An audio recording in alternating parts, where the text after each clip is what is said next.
мынау жақында ғана жарық көрген менің соңғы бір 20-22 жылда жазған өлеңдерімнің басын қосқан Қарғалдақ деген кітаптан өзім туған жеріме арнаған бір өлеңімді оқып берейін.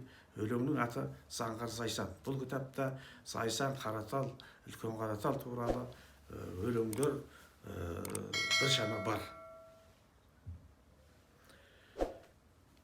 Келемін Зайсаныма алып ұшып, жүремін мәңгі бақи сағынысып, жанымның өртін басам, дертін басам, етістің кәусарынан қанып ішіп, туған жер айналайын ақ бесігім, тілімде Зайсан деген тәтті есімің, сүйемін асқақтаған тауларыңды, көліңнің көк аспанмен шектесуін, көл Зайсан, заңғар Зайсан, қала Зайсан, көңілің көкке шығар бара қалсаң, ертістің еркелесе толқындары, береді бауларына қарағай сән.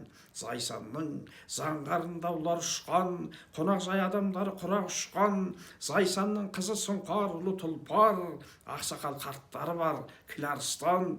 Зайсаным гүл жазира жан жаннатым, сағынсам жүрегімде шам жанатым, жаныма сенен ыстық жер табылмас, киелі Зайсан деген зәмзәм атың.